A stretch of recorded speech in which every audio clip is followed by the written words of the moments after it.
नमस्ते दोस्तों, मैं Saurabh सॉली Mehta wealth rise investment से। मैं इन्वेस्टर्स के साथ वेल्थ क्रिएशन, रिस्क मैनेजमेंट और लॉन्ग टर्म फाइनेंशियल प्लानिंग का काम करता हूं, जहां डिसीजंस सिर्फ रिटर्न्स पर नहीं बल्कि मार्केट साइकिल्स और डाटा ड्रिवन इंडिकेटर्स पर बेस्ड होते हैं। और आज हम बात करेंगे गोल्ड सिल्वर रेशो पर और इसका इक्विटी मार्केट से क्या कनेक्शन होता है उस पर। गोल्ड और सिल्वर हम सब जानते हैं, लेकिन क्या आप जानते हैं कि गोल्ड और सिल्वर के बीच भी एक सिंपल रेशो स्टॉक मार्केट का मूड के बारे में भी काफ़ी कुछ बता सकता है। आज हम बात करेंगे गोल्ड सिल्वर रेशो की, क्यों यह इम्पोर्टेंट है और इसका इक्विटी मार्केट से क्या रिलेशन है। सबसे पहले बेसिक समझते हैं। गोल्ड सिल्वर रेशो का मतलब होता है 1 यूनिट गोल्ड खरीदने के लिए कितनी यूनिट सिल्वर चाहिए। एग्जाम्पल के लिए, अगर गोल्ड ₹60,000 का है और सिल्वर ₹1200 का, तो रेशो हुआ 50, मतलब 1 gold is equal to 50 silver. ये रेशो सिर्फ एक नंबर नहीं है, ये हमें रिलेटिव स्ट्रेंथ दिखाता है, गोल्ड स्ट्रॉन्ग है या सिल्वर। अब सवाल ये है, ये रेशो इम्पॉर्टेंट क्यों है?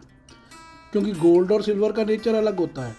गोल्ड को लोग सेफ हेवन मानते हैं, जब अनसर्टनटी होती है, फियर होता है, लोग गोल्ड की तरफ भागते हैं। सिल्वर सिर्फ प्रीशियस मेटल नहीं है, ये एक इंडस्ट्रियल मेटल भी है। इलेक्ट्रॉनिक्स, सोलर पैनल्स, मैन्युफैक्चरिंग में इसका यूज़ होता है। इसलिए सिल्वर ज़्यादा परफॉर्म करता है जब इकोनॉमी ग्रो कर रही होती है। अब हम देखते हैं इसका रिलेशन क्या है इक्विटी मार्केट के साथ। पहला केस, गोल्ड सिल्वर रेशो बढ़ रहा है। जब गोल्ड सिल्वर रेशो ऊपर जाता है, इसका मतलब होता है गोल्ड सिल्वर से ज़्यादा स्ट्रॉन्ग परफॉर्म कर रहा है। और ये यूजुअली तब होता है जब मार्केट में फियर हो, इकोनॉमिक स्लो डाउन का रिस्क हो, इन्वेस्टर्स सेफ्टी ढूंढ रहे हों। इस फेज़ में गोल्ड स्ट्रॉन्ग, सिल्वर वीक और अक्सर इक्विटी मार्केट्स अंडर प्रेशर होते हैं।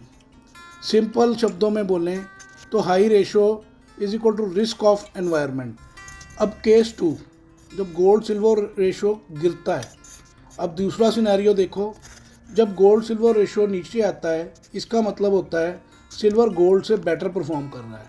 ये जनरली तब होता है जब इकोनॉमी रिकवर कर रही हो, इंडस्ट्रियल एक्टिविटी बढ़ रही हो, इन्वेस्टर्स में कॉन्फिडेंस हो। और इस फेज़ में silver strong, growth expectations high होते हैं। Equity markets usually better perform करते हैं। Simple rule, low ratio is equal to risk on environment. अब इसका इजी इक्विटी कनेक्शन देखते हैं। अगर एक लाइन में समझना हो तो हाई गोल्ड सिल्वर रेशो मतलब फियर, मतलब वीक इक्विटीज़, और लो गोल्ड सिल्वर रेशो मतलब ग्रोथ, मतलब स्ट्रॉन्ग इक्विटीज़। इसलिए प्रोफेशनल इन्वेस्टर्स इस रेशो को मार्केट साइकिल समझने के लिए देखते हैं। इसका हम कैसे यूज़ कर सकते हैं? एक इम्पॉर्टेंट बात याद रखिए, gold silver ratio buy sell signal नहीं है, शॉर्ट टर्म प्रेडिक्शन टूल भी नहीं है। ये एक गाइडिंग इंडिकेटर है, एसेट एलोकेशन को समझाने का काम आता है, पोर्टफोलियो को बैलेंस करने में मदद करता है। हमेशा इसको equity trend, interest rate, economical cycle, इसके साथ कंबाइन करके देखना चाहिए। मार्केट्स हमेशा स्ट्रेट लाइन में नहीं चलते, वो साइकिल्स में चलते हैं। और गोल्ड सिल्वर रेशो एक सिंपल इंडिकेटर है जो हमें बताता है मार्केट किस फेज़ में हो सकता है। अगर आप इन्वेस्टिंग को सिंपल रिटर्न्स नहीं बल्कि समझ के करना चाहते हैं, ऐसे इंडिकेटर्स को इग्नोर ना कीजिए। वेल्थ राइज इन्वेस्टमेंट्स को फॉलो कीजिए, ऐसे सिंपल प्रैक्टिकल इन्वेस्टमेंट इनसाइट्स हम देते रहते हैं। Mutual fund investments are subject to market risk. Please read all scheme related documents carefully before investing.